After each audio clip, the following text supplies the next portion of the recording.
What hurts more, being lied to or trust being broken? Can I say both? Choose one. I think trust being broken. Yeah, why? Sometimes you can tell when someone's lying. When your trust is broken, you've given a lot of faith in somebody and they deliberately break that trust. It takes years to build that trust, and then in an instant, boom, I gone. give a lot of people a lot of trust.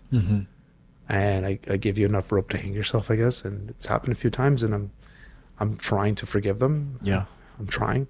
And do you feel like it's because you give yourself like off so much? You give information, you spread positivity, you spread love. Like, you're a big giver. And I've known you for, I think, 6 months now. And I've only seen that part of you. It's like give, give, give, give, give. I've never ever felt as if you're a taker. It's just always, even if you have, and if it's little, you're giving. How do you bounce back if someone has taken so much from you, but they've never poured back in?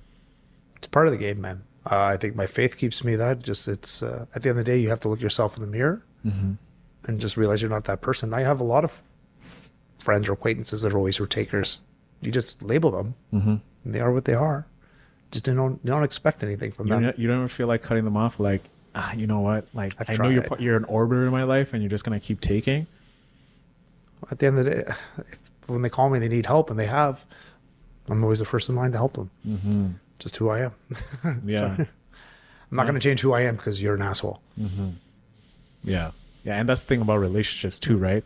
We tend to segment people, and we understand you are going to be like this for me, and I'm going to cut you off. But sometimes it can feel as if it's going against our own character, because we have to put on a front to someone to say, you know what, I'm going to be a dick to you because you're a dick to me. But then Yeah. I'm not going to be like that, because I'm like, why? It's not, as you and I are both like followers of Christ. It changes your character. Exactly. It's like anything else. Once you let the darkness creep in, it takes over. Because where do you stop? Right? It's identify the darkness, identify that, figure out what it is, label it. Labels are huge things.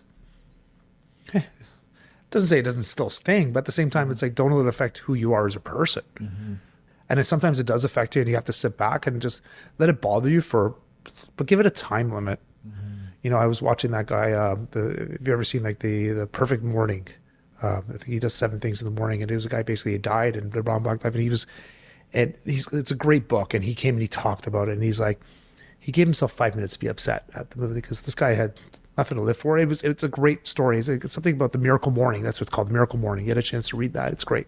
And he was just basically saying, so you think about that. And he goes, it started being 5 minutes of being angry, and then it goes down to 4. And he goes, I'm down to like 30 seconds, man.